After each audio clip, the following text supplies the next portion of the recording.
Drugging up.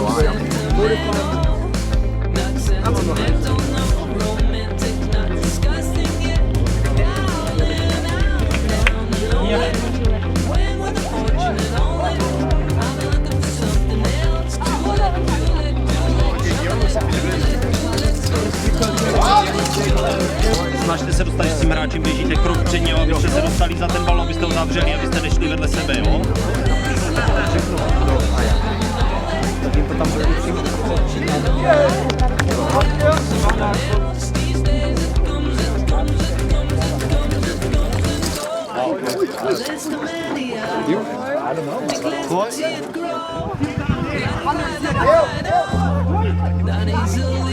Procura fio!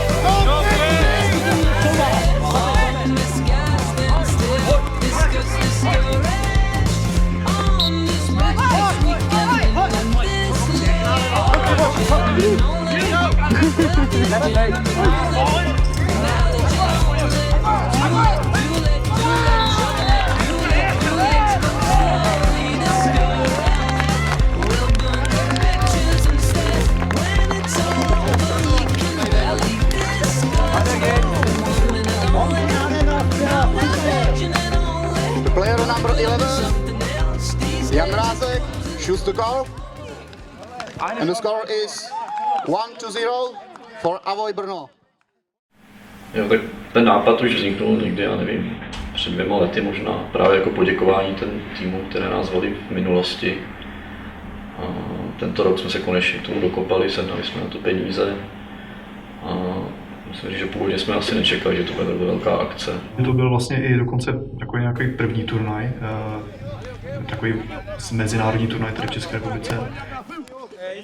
Když už to bylo trochu trapné, že nás pořád jenom někde zvou a my nikoho nezveme, tak jsme se rozhodli uspořádat turnaj. Nebylo ani tak těžké podle mě sehnat ty týmy, které by do toho šly. Myslím si, že byl o to zájem.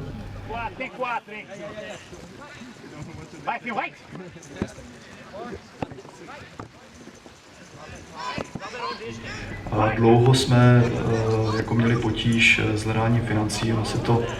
V podstatě jsme začali organizovat někde už loni, někdy v dubnu, v květnu, takže rok před tu samotnou akcí. Ale jako nějaká první finanční podpora přišla byla zaručena až někdy v září. A pak se to nějak zlomilo a jako najednou to šlo. Prostě vycházely nám žádosti o granty a tak. Víceméně asi tak 3 měsíce před konáním turnaje jsme se začali pravidelně scházet na náš tým asi 6 nebo 7 lidí, kteří vlastně to měli celé na starosti jako nejvíc.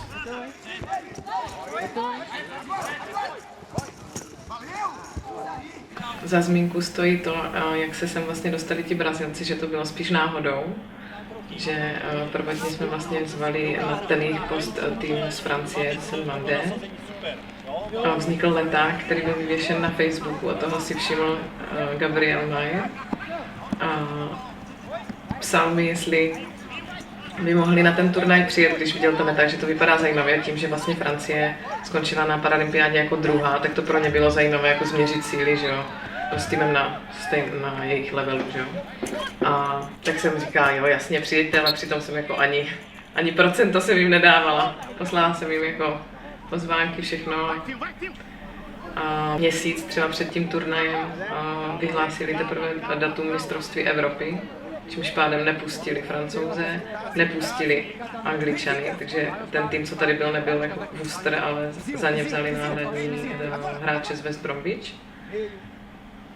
A teprve měsíc před tím turnajem se teda rozhodlo, že ti Brazilci přijedou. A třeba 14 dní před turnajem ještě neměli letenky. To už jsem jako moc nespala.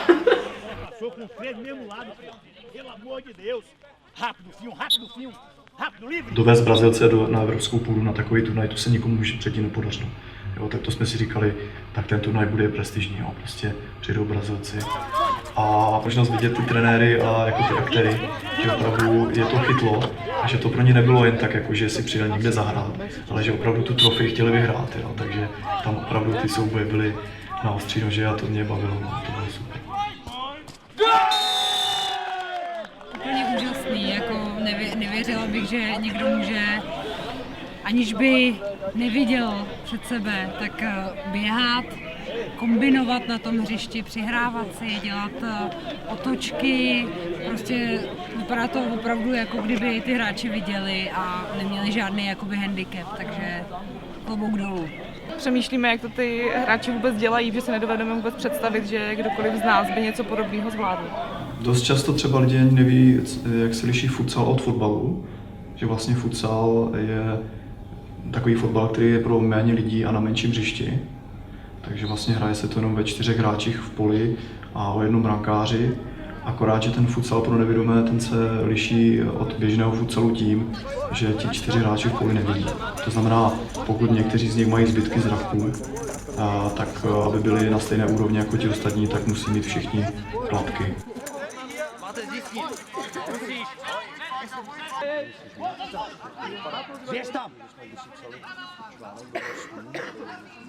Hráči se pohybují, neví o sobě, takže když ten hráč, co má balon, měl by vědět, kde jsou jeho protihráči.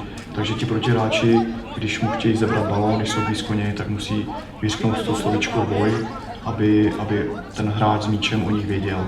A možná ještě úplně poslední zásadní věc, ten brankář, ten sice vidí, ale je omezen v pohybu. Vlastně má takové malinké brankoviště, 2 metry dopředu a 5 metrů okolo branky a jenom v tomhle brankovišti se on může pohybovat.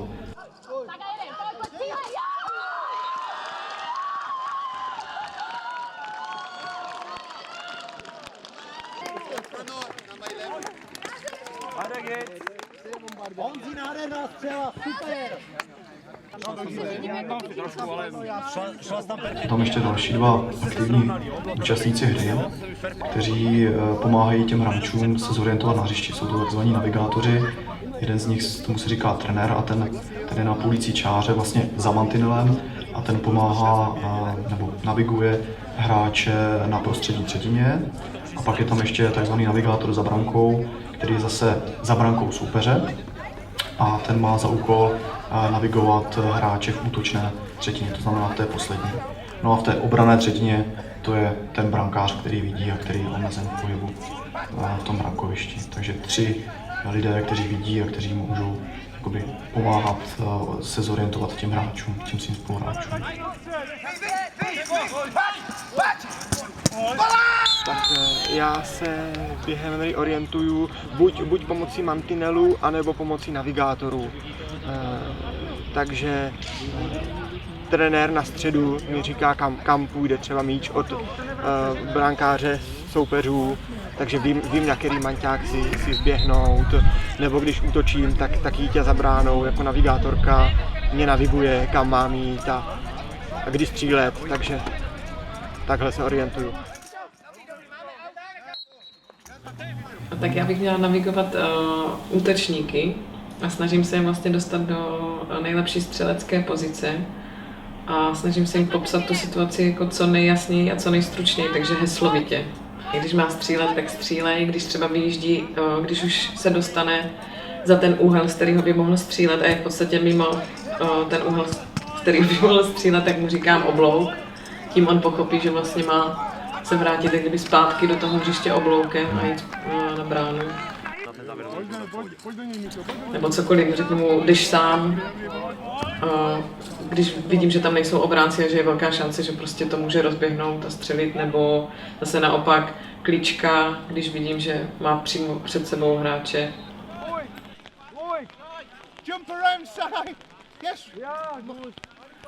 Pro mě vlastně akorát nejtěžší bylo jako přepnout si to v hlavě, že já mu to musím říkat jako z jeho pohledu, že jo, ty strany.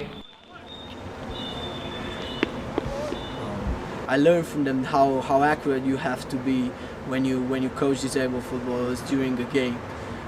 Every information has to be 100% accurate. The timing has to be set up proper in order for them do the effective technique at the right time, so you can score the goal, do the right decision to pass, and so on and so on. So being around on the pitch involves a lot of excitement. It's hard because you have the desire to get in there and do the pass by yourself, but you have to get yourself together, focus, and offer the best information for the players so they can do it. Because they're the only ones who have the power to do something in a game. Yeah, I've been in the team for about 5 years now, playing goal as the only sighted player on the team, so there's a lot of pressure on me with the communication with people like Mark playing at the back.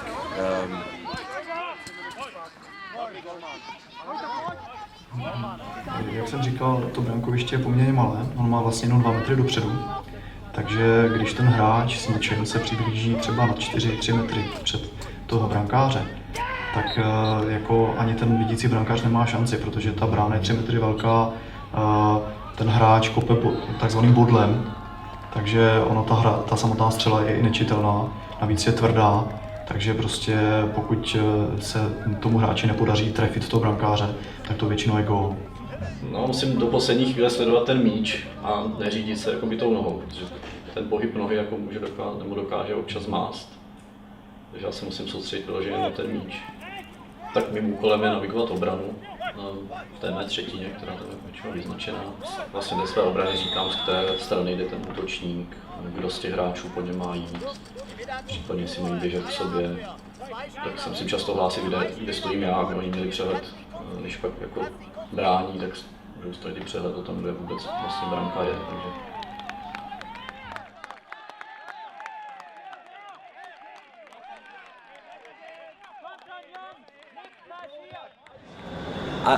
I think for me, it's just how they approach the game. So some coaches might go in with a fiery temper, or they might be upbeat rather. Some coaches might be calm. So it all depends on how they motivate their players to perform to their best. Strašně důležitý je, aby hráči byli zvyklí na mě, na můj styl komunikace. Je důležité být pokud možno jednoduchý v tom vyjadřování, aby toho nebylo moc, takže jasné pokyny. Často hráči používají jak brankáře, tak toho trenéra orientaci na té hřišti, aby získali ten pevný bod, aby věděli, co třeba natočení, co orientování. Takže tímhle způsobem se snažím samozřejmě pomoct. A jednoduché základní pokyny, jak mají hrát, co mají v následující chvíli dělat, samozřejmě se tam taky vejdou, ale nesmí toho být moc, nesmí to být samozřejmě nějaké souvislé věty, kde bych s hráčem komunikoval, ale spíš naučené jednoduché situace, které se nějakým způsobem standardně řeší. Když třeba nemohou najít balon, tak se jim snažím vysvětlit, kde ho mají, pokud ho mají někde ve své blízkosti. A pak ještě některé signály, které mají zahrát směrem dopředu, jako je třeba signál switch, kdy to znamená pro ty hráče, že mají přehrát balon z jednoho mantinelu na druhý, protože je tam volněji. Takže oni na to jedno slovíčko sehrají vlastně situaci, která potom může vést k brankovému úspěchu nebo k přenesení hry a potom uvolnění toho druhého hráče. Takže jsou tam nějaké základní situace, které jsou nastaveny a které se spouští jednoduše nějakým jednoduchým signálem, na které jsme mluvili. Pro mě nejtěžší věc je asi orientace mezi hráči na hřišti. Jakoby odhadnout, jestli ten hráč je ode mě 2 metry nebo 6 metrů, jestli ještě můžu jít pár kroků k němu a až pak udělat kličku, nebo jestli už tu kličku udělat, jestli ten hráč už je u mě až moc blízko, jestli už mě může vzít balón nebo nemůže. Potom jestli třeba 2 hráči jsou vedle sebe, takže mezi nimi nemůžu projít, nebo jestli jsou tak daleko od sebe, že bych se mezi nimi s tím míčem protáhnul. To je asi ta nejtěžší věc pro mě.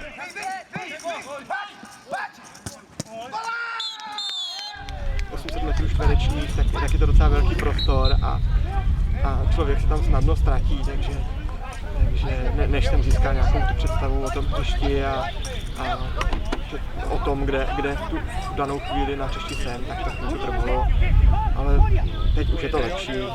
Můj úkol, protože jsem středový hráč, tak můj úkol je vlastně jednak vypomáhat obraně a jednak vypomáhat v útoku, takže právě mým úkolem je hodně rychle běhat, abych stíhal i obranu, i útok, a tak nebezpečné to samozřejmě je, ale vzhledem k tomu, že prostě si musíme křičet takový speciální slůvko voj, tak teoreticky, že jo, bychom se měli tak nějak jako vyhýbat. Někdy se to nepovede a někdy přijde i k tomu střetu, ale to prostě k té hře patří. You can never be scared. If you're scared, then you shouldn't be on the pitch, basically. You've got to take the rough with the smooth. I think some of it is your character, but it's something you can. It comes with confidence. A lot of it is confidence. If you're willing to go into that tackle, then you've got to take those bruises. It is quite a, it's a rough sport in the end. Basically, you just need to keep talking, let everybody else on the pitch know exactly where you are, because if you don't, then you're going to get accidents. So yeah, you get people crashing into each other, and then you're just wandering around the pitch, not even knowing who you are, and just like Lucy and this guy have done, it's ridiculous. So you just need to be really careful and talk all the time, because then you can actually get some strategy going. Obecně je pro mě hodně důležitý, aby ta hra dobře vypadala, aby to nebylo jenom o tom výsledku, aby se hrálo dopředu, aby tam byly pěkné akce, pěkný polední akce, aby z toho měli radost hráči, aby z toho měli radost lidí, kteří se na to chodí podívat, aby pochopili, že to je opravdu zajímavé, že to může být zajímavé, ta hra, i když samozřejmě to vítězství je velmi důležité, ale nepotřebí tomu všichni. I've come from a long way, a little northern town in England, playing with people who are exceptional footballers, and then playing with people who cannot even control and travel. So the emotion that runs through being able to help these people have a great opportunity to come here is phenomenal. So for me, it's to keep in control of myself, to try and help others, to give something to them that they wouldn't necessarily have, and not to try and spoil that in any way by being a dickhead pissed up. I play to win, I play to love it, and I enjoy it, and I try and get that camaraderie between everybody, Yeah, you can observe the players and observe their movements, but when you think you've observed them, they come out with something new. So it's very good to observe, and you can learn from other coaches as well. So the German coaches, from the Czech coaches, you can learn so much from them. And we saw it with Brazil in that last game. Their coach, he went in, he got them motivated through not having a go, but raising his voice, really motivating his team, and they played really well in that last game.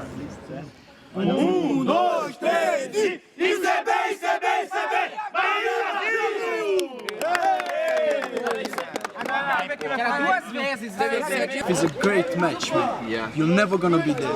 Don't expect yourselves, go out there and the Brazilians, you just touch the board and that's it, you've got the ball. The substitution. They're gonna be tough, they're gonna be hard. What is the question? We have to fucking fight. Is, are you better than there? Are you trying better than there?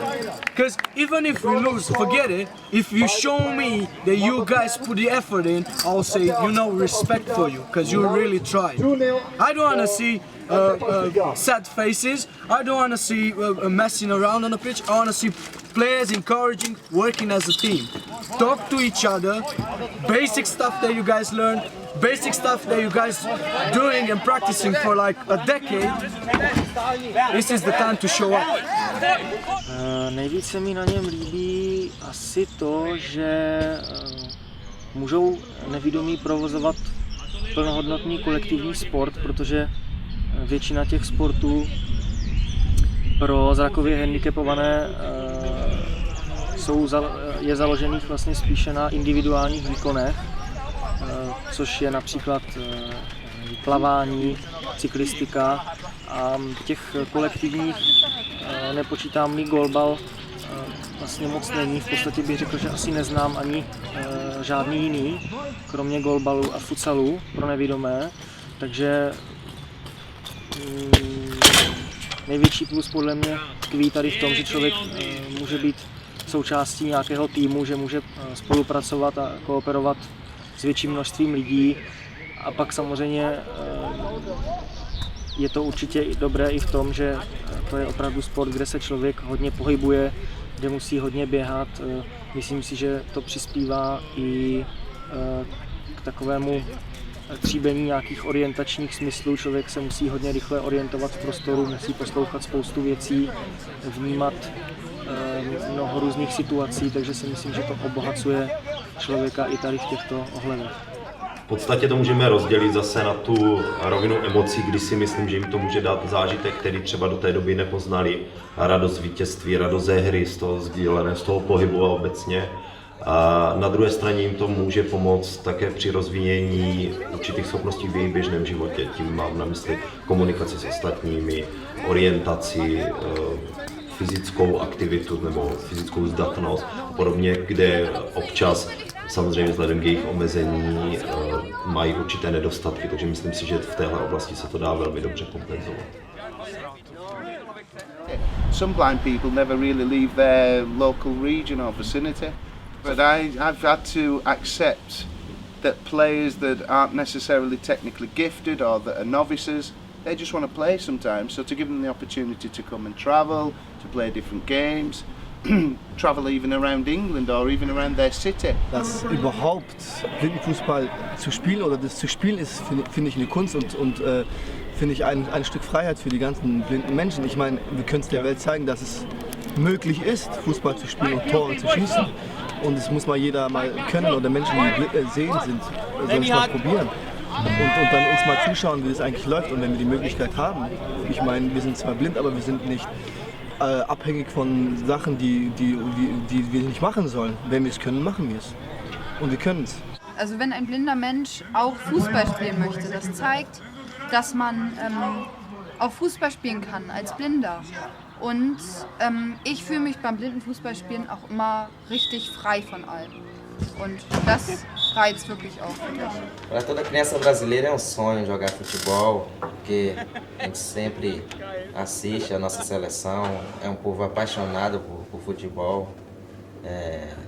Temos 5 títulos aí mundiais no futebol convencional, então desde o início sempre sonhamos em ser um jogador de futebol, mas no primeiro momento a deficiência nos impede e tal, mas depois que passamos a crescer e a obter o conhecimento, conhecemos o futebol de 5 e passamos a ter a chance de realizar esse sonho, né? Então comigo foi assim, desde criança tive vontade de jogar e pude realizar esse sonho de chegar a uma seleção brasileira, de conquistar títulos pelo time, pelo clube e foi uma experiência muito boa e acredito que espero continuar nesse mundo do futebol de 5 por muito tempo.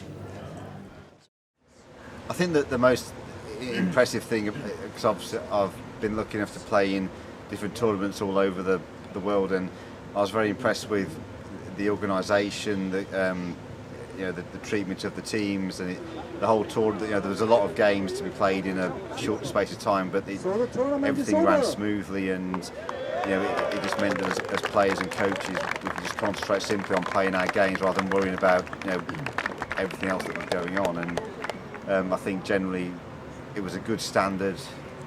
All teams here were put on a really good show and performance, and in the end it was a very closely fought contest.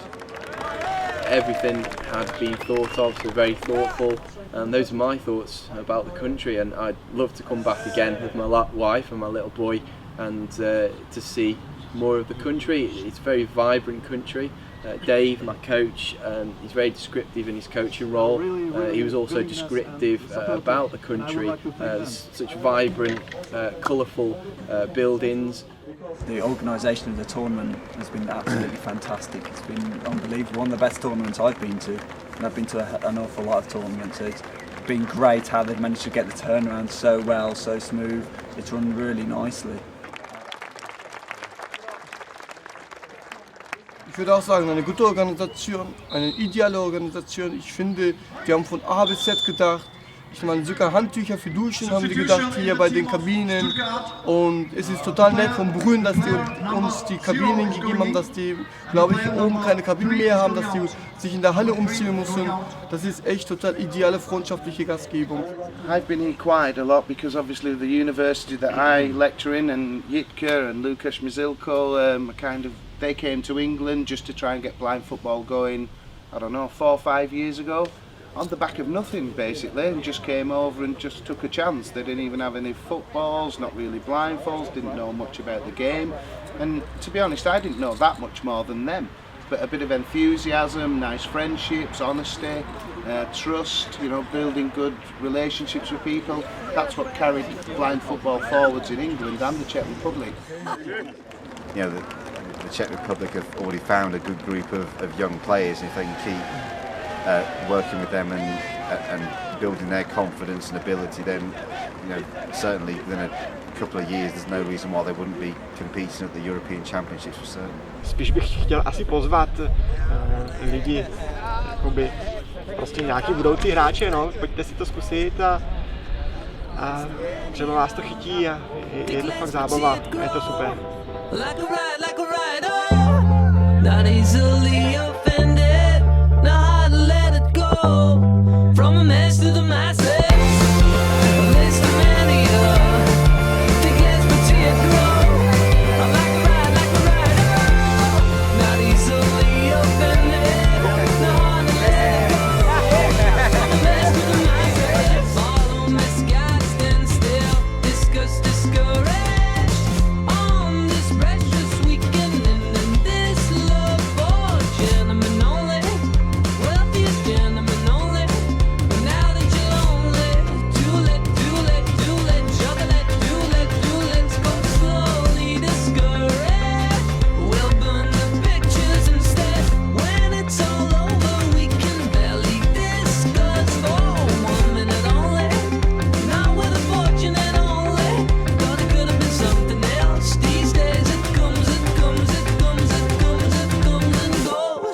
A list of many, think less but see it grow. Like a ride, oh, not easily